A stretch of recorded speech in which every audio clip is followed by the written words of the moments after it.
Uh, you know, Dave Chappelle, one of the one of the funniest guys as far as his skits and his comedy that I've ever seen. I mean, that's great company to be in. James Belushi was phenomenally funny. George Carlin.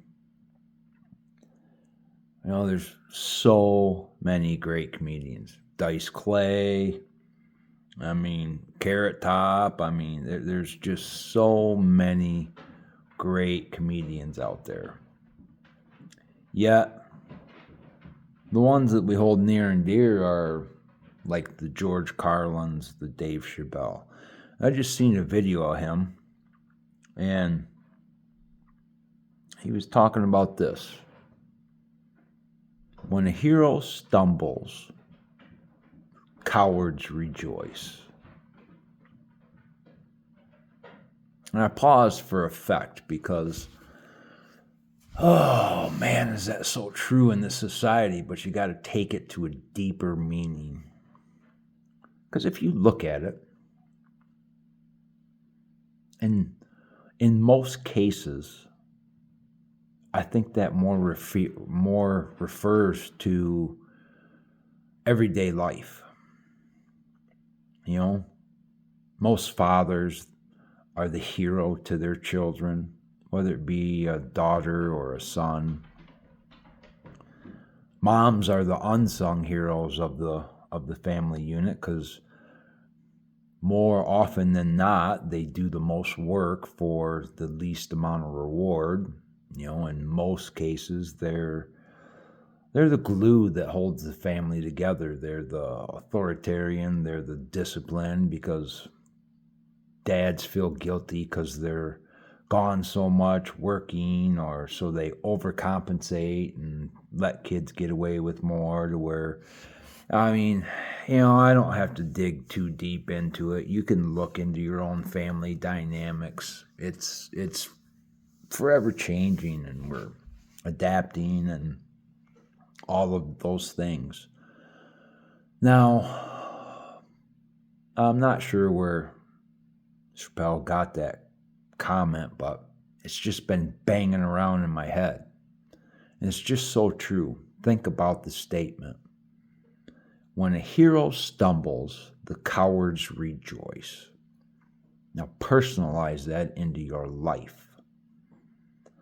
Now think about when you're at work and you make a mistake, and one of your coworkers runs to tell the supervisor or the boss or the owner or wherever you work at. That's a statement right there. That's a coward rejoicing that you stumbled. And I'll bet that same individual that ran to the supervisor or whoever to inform them of your mistake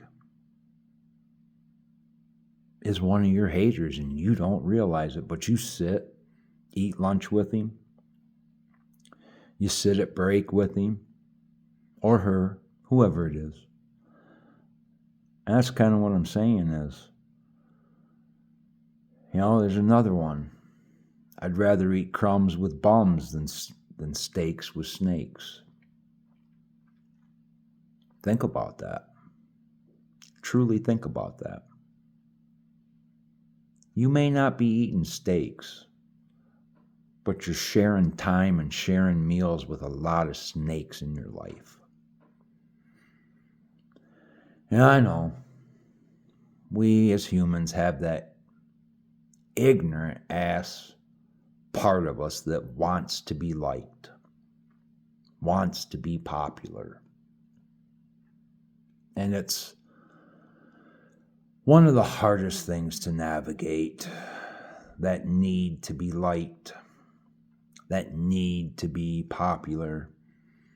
Some people, it's so dominant in them, you can see it. And it's like, you just look back and you're like, damn, I wish they could see that. Well, I got bad news for you. It's in all of us, everyone. And it's part of the human condition, in my opinion. And let me do full disclaimer before I get too far off into it. These are all my opinions. Whether you agree with them or not, I really don't care. It's just my opinion. You don't like what I'm saying, tune out, scroll up, whatever you got to do. I don't really care. I don't make any money off of this. It's irrelevant. It's just kind of a way of getting one small point of view out there. Whether you like it or not, I don't care. It's hard being in this society because everybody wants to fit in, and there's so many outside influences that want to condemn you or change you or manipulate or any and all of those. And it doesn't matter where you are. It doesn't matter what God you follow. You know, I happen to know a Muslim individual, and he's a pretty good guy. And the little bit that I know about Muslim came from him. You know, his version is that, you know, being Muslim is as close to God as you can get. And I've known him for a while. He's true to his beliefs. He doesn't eat pork. He doesn't drink. He prays a lot. But at the same time, he denounces a lot of the shit that goes on over in the Middle East. He says there's a lot of people out there that use part of Islam to radicalize people, and they don't see that they're being controlled and all of that. And I am no expert in religion by any means. I would lose a battle if we were to have a battle quoting the Quran or the Bible. I'm just not an expert. And it's, since he's been over here, I believe he's been over here like 25 years. Last time I spoke with him, because we speak 4 or 5 times a year, we usually have a couple hour conversation.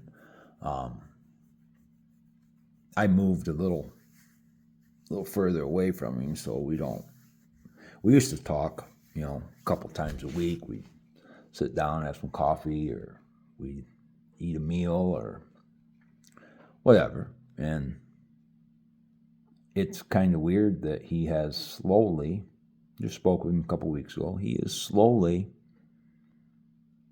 exploring the Holy Bible. And when I asked him why, and he told me a little story about some silly things that were going on in the mosque that he was a part of. And his description was it wasn't individuals trying to, jihad the mosque or anything like that.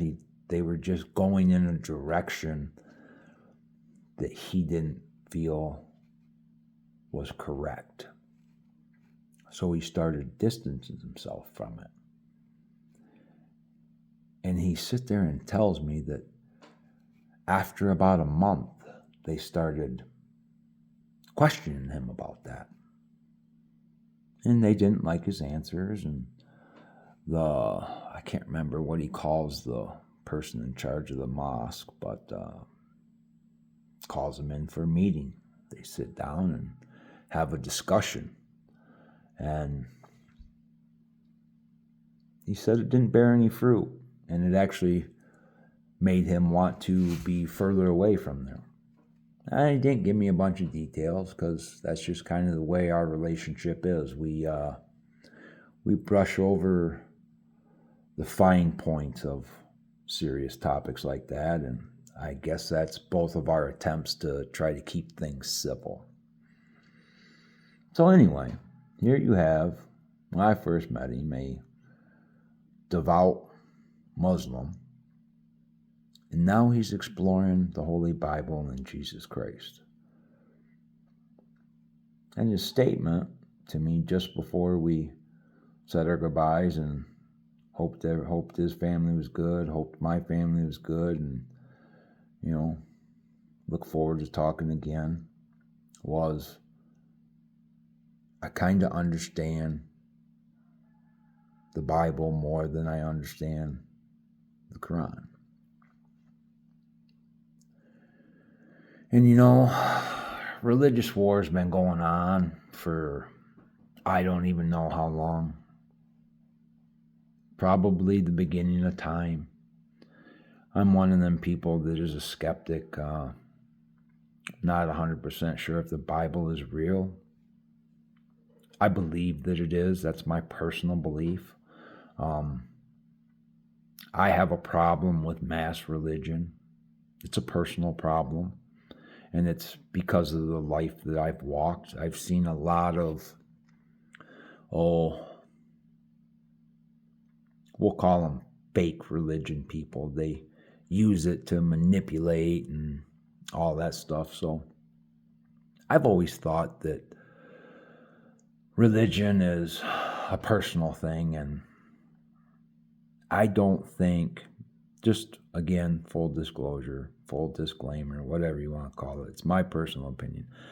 I personally think that no God would require me to donate this much of my money to a brick and mortar place that has a cross, and if I don't, I'll go to hell. I would like to think that the God would be fine if I sat in the corner of my house or out in my yard or in the basement or in the garage and just took 10 minutes to say, thank you for giving me breath this morning. Thank you for the opportunities that are going to be before me today. I hope you've given me the vision to see them and the courage to take advantage of them. I've just always believed that. I've never believed that I need to go here and listen to someone else's perception of the Bible. And it's just, I still think if we got back to a higher moral compass than where we're at, some things would unfold. There are things that I think are natural, and I think there's some things that are unnatural. And I just have a hard time thinking the unnatural shit is the right way to do things. There's stuff that goes on in this world that we can't control. Tornadoes. Can you really control a tornado? Can you run from it? No, you can't control it. It's going to do what it wants to do.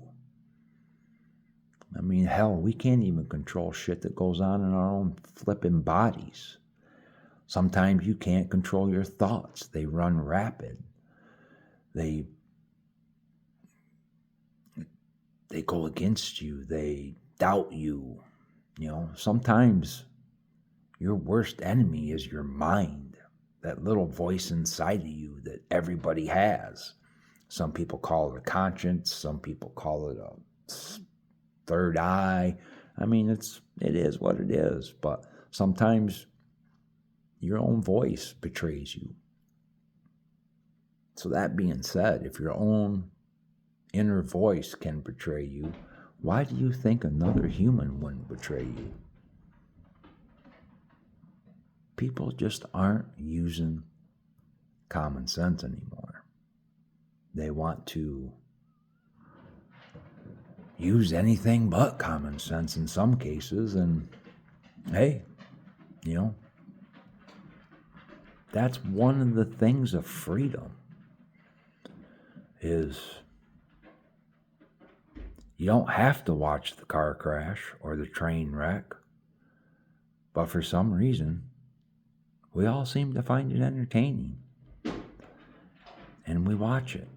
For what reason? It proves my point. Humans are flawed. Most humans only want to see themselves succeed and are jealous and envious of others' success. So sometimes you just got to step back, look at what's going on, see what your role is in it, even if you don't have a role, even if your role is observing. Look at it. Think about it. Use a little bit of common sense, common decency, common courtesy. You notice how I put common in front of all of those? Because we used to have that. It used to be okay to open a door for somebody, whether it's a male or female. You know, now people take offense to that. Are you serious? Someone opened the door for you, you're taking offense to it? That is seriously screwed in the head when you take offense to a kind gesture. That's all it is a gesture. It's kind of like waving when you drive by someone. It's just, hello, how you doing? Is that where we've gotten? Is that how far we have fallen? I hope not. I'd like to believe we can come back and be a little bit better than what we are now. Have a great day.